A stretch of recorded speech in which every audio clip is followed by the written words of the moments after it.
Ready, Judge. Good morning, calling matter Michael Lopez. This is our case number 24-FM7529. The court earlier swore out a 12-count complaint against Mr. Lopez from the testimony of the detective in charge. We have a prosecutor present in the courtroom. The defendant is present in custody by Zoom. His court-appointed attorney for today is also present by Zoom. We'll proceed with an arraignment today. If I could have an appearance from the prosecutor, please. Good morning, Your Honor, to your staff. Ron Hadid on behalf of the people, P62243. Thank you. Mr. Haynes, your appearance, please. Thank you, Your Honor. Good morning, at least the court, Joe Haynes, Michael Lopez, going forward, he is requesting court-appointed. I've already signed the court-appointed attorney paperwork. After today's arraignment, the county will assign an attorney for the next proceedings. Mr. Lopez, please state your name. Can we cut down on some background noise? Is that for the county? I think that's in the jail. Is there anything? Sorry about that, sir. Yeah, whatever you got there, close the doors if we could proceed with this. I'm prepared to advise the defendant of the counts against him, the penalties and his rights. Anything preliminary to that the attorneys wish to address? Your Honor, the people would like to address bond when appropriate. All right. All right, we'll go through the counts first. Mr. Lopez, please pay attention. As to count one, it's alleged that on July 21, 2024, you did murder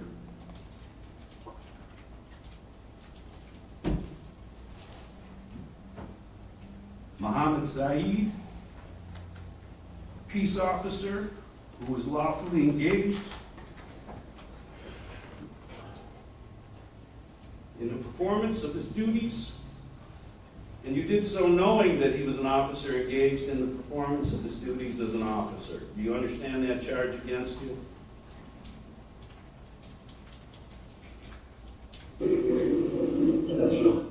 No. Do you understand you're being charged with murder of a peace officer?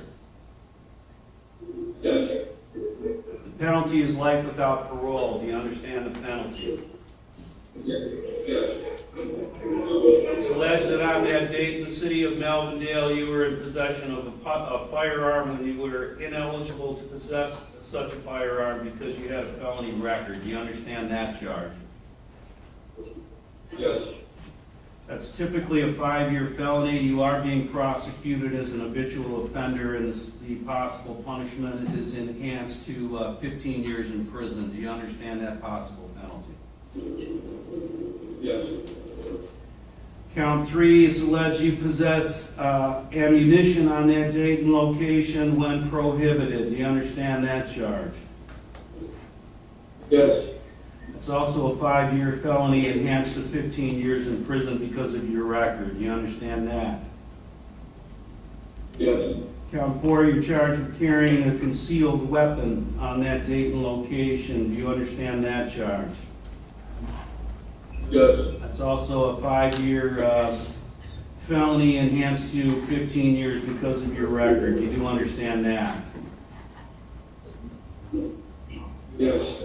Count 5, you're charged with knowingly or intentionally possessing methamphetamine. Do you understand that charge? I guess, yes. They allegedly found it in your bag, which included items of identification. You do understand that charge? And the drugs were field tested. Do you understand that charge? Yes. That's a 10-year felony enhanced to life in prison because of your record. Do you understand the penalty? Yes. Count 6, you're charged with possession of cocaine. Do you understand that charge? Yes. That's a 4-year felony enhanced to 15 years in prison because of your record. Do you understand that penalty? Yes. Count 7, you're charged with possession of a dangerous weapon being carried with unlawful intent. That has to do with the knife that was found on your person at the time of your arrest. Do you understand that charge? Yes. That's a 5-year felony enhanced to 15 years because of your record. You understand that penalty? Yes. And Mr. Haynes and Mr. Lopez, counts 8 through 12 are felony firearm charges that go along with these other charges. These are 2-year felonies enhanced to 15 years in prison. Do you understand that, Mr. Lopez? Yes. You have the right to remain silent. Anything you say orally or in writing can be used against you in court. You have a right to an attorney for this proceeding. You've been assigned an attorney through this court. For your next proceedings, you'll be assigned an attorney through the county. In the district court, you have rights to 2 hearings called a probable cause conference and a preliminary exam. A probable cause conference is a hearing where your attorney can meet with the prosecutor to discuss issues in the case moving forward. A preliminary exam is a hearing where the prosecutor would have the burden of establishing by a probable cause standard that a crime was committed and that you committed the crime. You generally have the right to have that hearing conducted within 21 days from today. However, those dates may be changing. I'll go on the record on that a little further. We are going to set a PCC date of August 12 at 9 o'clock. You understand all those rights, Mr. Lopez? Yes. All right. Let me hear from the prosecutor at the bond, please. Thank you, Your Honor. While the court indicated the charges that the defendant is facing, the highest being murder of a police officer, given that charge, MCR 6.106 indicates in part that remand is appropriate when someone is charged with that offense. But in addition to that, committing 2 prior violent offenses within the last 15 years also suffices for remand. The defendant has prior convictions for carjacking, resisting and obstructing a police officer causing injury, and resisting and obstructing a police officer as well. 2 of the priors that I indicated occurred in 2012. Arising out of that incident, he was also charged with disarming a police officer, fleeing and eluding third.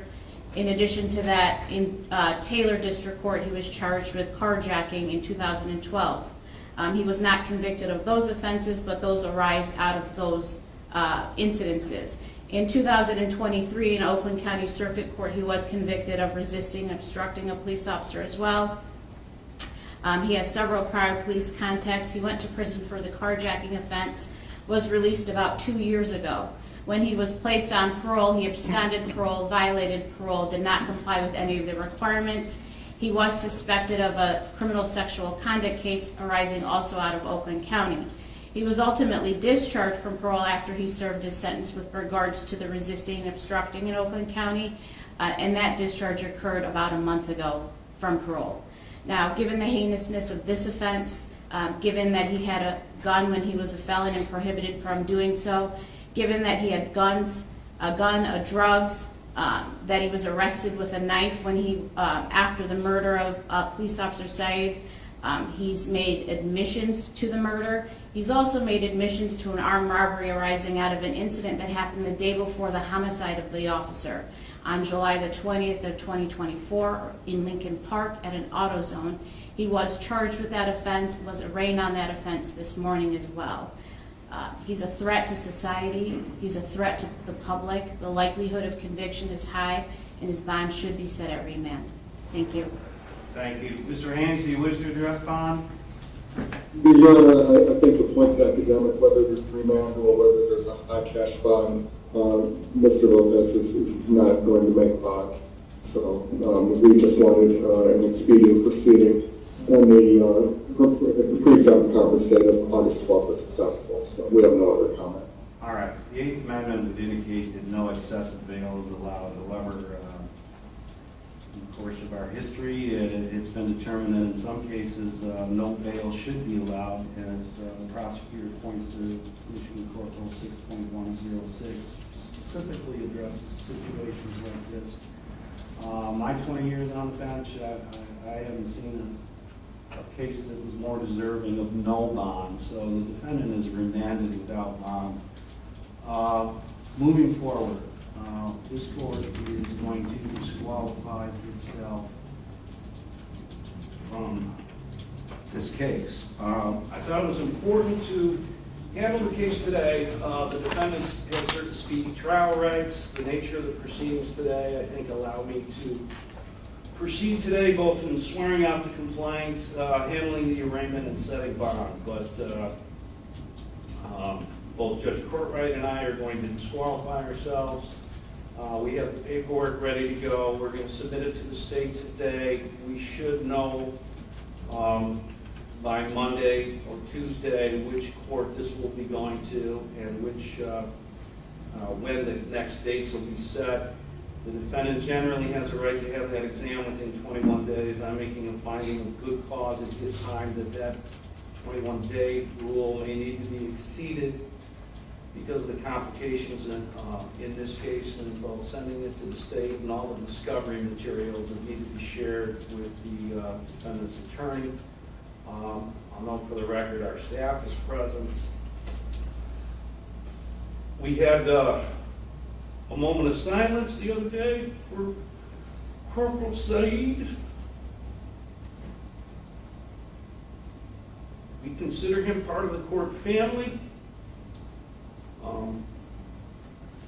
We'll all be going to services today, and we're rearranging our schedule for tomorrow, so we have a skeleton crew here to handle court operations, but we'll be attending services tomorrow. With all that, it's not appropriate that we continue to handle this case. I'd ask the media, I know there's a lot of public concern, I'd ask the public